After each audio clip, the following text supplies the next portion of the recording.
तरक्की और घर की बरकत के लिए गुरुवार को करें ये चमत्कारी उपाय। हर स्त्री को जरूर करने चाहिए ये। हमारे बड़े बुजुर्ग हमेशा कहते हैं कि घर की स्त्री साक्षात गृह लक्ष्मी होती है। एक औरत अगर ठान ले तो टूटी हुई कुटिया को भी महल बना सकती है और पति की सोई हुई किस्मत को चमका सकती है। लेकिन क्या आप जानती हैं कि जाने अनजाने हमारी रसोई और घर के छोटे छोटे काम ही हमारे पति की तरक्की में सबसे बड़ी रुकावट बन जाते हैं।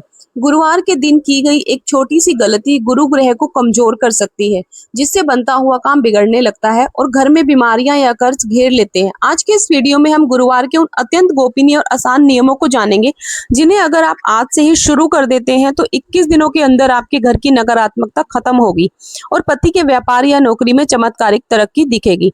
वीडियो की एक एक लाइन आपकी गृहस्थी से ही जुड़ी है, इसीलिए बिना स्किप किए अंत तक जरूर देखिएगा। उपाय नंबर 1, ब्रह्म मुहूर्त में मुख्य द्वार का चमत्कार। सब कुछ जानने से पहले शुरुआत करते हैं सुबह के सबसे पहले काम से। गुरुवार की सुबह आपको सूर्योदय से पहले यानी लगभग 5 बजे उठना है। सबसे पहला काम जो आपको करना है वो है घर के मुख्य द्वार की सफाई। 1 लोटे जल में थोड़ी सी हल्दी और थोड़ा गंगा जल मिलाएं। इस पानी से अपने मुख्य द्वार की चौखट को साफ करें या छिड़काव करें। शास्त्रों में माना गया है कि रात भर मुख्य द्वार पर नकारात्मक ऊर्जा जमा हो जाती है। हल्दी माता लक्ष्मी का सबसे प्रिय तत्व है। जैसे ही आप हल्दी वाले पानी का छिड़काव करती हैं तो घर की नेगेटिविटी दूर भागती है और मुख्य द्वार से सीधे माता लक्ष्मी और सकारात्मक ऊर्जा का प्रवेश होता है। उपाय नंबर 2, स्नान, पीला रंग और आलता का सबसे बड़ा नियम। अब बात आती है आपके खुद के श्रृंगार और वस्त्रों की, क्योंकि आपकी ऊर्जा सीधे आपके पति के भाग्य से जुड़ी है। स्नान के बाद गुरुवार के दिन पीले रंग के वस्त्र ही धारण करें। पीला रंग भगवान विष्णु का प्रतीक है और यह आपके गुरु ग्रह को बहुत मजबूत करता है। इसके बाद सुहागन महिलाओं को पैरों में आलता जरूर लगाना चाहिए, क्योंकि ध्यान रहे आलता लगाने का एक खास नियम है। शुरुआत हमेशा राइट पैर से ही करें और सबसे जरूरी बात, जब तक दोनों पैरों में आलता पूरी तरह लग ना जाए तब तक अपनी जगह से उठना नहीं है, ना बच्चे को बुलाने पर, ना किसी के दरवाजा खटखटाने पर। जब आप बीच में उठ जाती हैं तो पूजा या श्रृंगार का आधा अधूरा फल ही मिल पाता है। उपाय नंबर 3, केले के वृक्ष की गुप्त पूजा और मंत्र। अब चलते हैं सबसे मुख्य उपाय की तरफ, केले के पेड़ की पूजा। चाहे आप गुरुवार का व्रत रखती हो या नहीं, यह छोटा सा काम आपको हर गुरुवार को करना ही करना है। थोड़ी सी हल्दी में गंगा जल मिलाकर केले के तने पर अपने हाथ की छाप यानी कि हथेली लगाएं। जितना आप हल्दी का स्पर्श केले के पेड़ को देंगी, पति का गुरु ग्रह उतना ही बलवान होगा। इसके बाद केले की जड़ में थोड़ी सी चने की दाल, थोड़ा सा गुड़ और पीला फूल चढ़ाएं।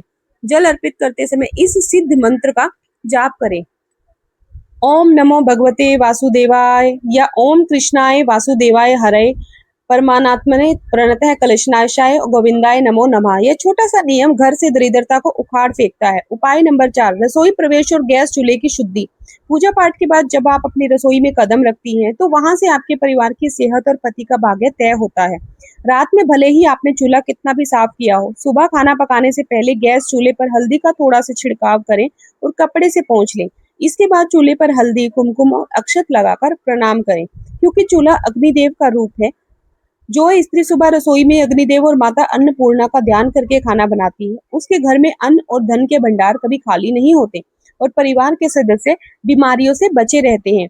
उपाय नंबर 5, आटा गूंथने की भयंकर गलती और सही तरीका। अब जो बात मैं आपको बताने जा रही हूँ वो 90% महिलाएं गलत करती हैं और इसी वजह से घर में पितृदोष या अशांति बनती है।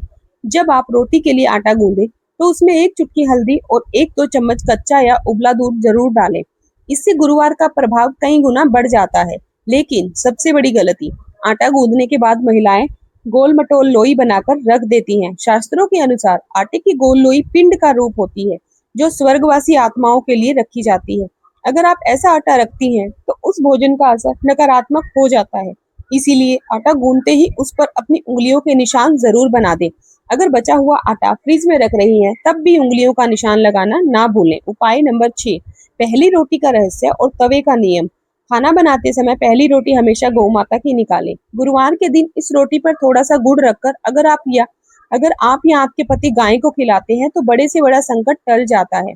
इसके बाद बचा हुआ सूखा आटा परथन कभी भी वापस मुख्य आटे के डिब्बे में ना मिलाएं। इसे अलग डिब्बे में रखें, क्योंकि इस्तेमाल किया हुआ आटा जूठा माना जाता है। और रोटी बनाने के बाद सबसे अहम नियम, गरम तवे को कभी भी उल्टा करके ना रखें। तवा उल्टा रखने से घर में अचानक बड़े खर्चे आते हैं और पति की कमाई रुक जाती है। तवे को हमेशा ठंडा होने के बाद धोकर गैस के नीचे छिपा कर रखें। तवा जितना ढका और चमकीला रहेगा, पति की किस्मत उतनी ही चमकेगी। उपाय नंबर 7, रात का अचूक हल्दी उपाय और पितृ प्रसाद। वीडियो के अंत में रात का वो चमत्कारी उपाय जो आपकी सोई हुई किस्मत को जगा देगा। रात को जब सब खाना खा लें और किचन पूरी तरह साफ हो जाए तो सिंक में एक भी छोटा बर्तन ना छोड़ें। सिंक साफ करने के बाद उसमें एक चुटकी हल्दी डालकर पानी बहा दें। यह हल्दी आपके घर के सारे ग्रह दोषों और नकारात्मक ऊर्जा को एक पल में समाप्त कर देगी। और हाँ, रात को सोते समय एक रोटी, थोड़ी सब्जी और एक गिलास पानी ढककर किचन में रखें। रात में पितृदेव रसोई में आते हैं, यह उनका भाग होता है। सुबह यह रोटी गाय को दे दें और जल किसी पौधे में डाल दें। इन छोटे छोटे बदलावों को अपने जीवन में अपनाकर देखिए, आपका घर खुशहाली से भर जाएगा। अगर आपको यह जानकारी दिल से उपयोगी लगी हो तो वीडियो को लाइक करें और कमेंट में हर हर महादेव जरूर लिखें। क्या आप शुक्रवार को माता लक्ष्मी को प्रसन्न करने के लिए विशेष नियम जानना चाहती हैं? कमेंट करके जरूर बताएं। अगला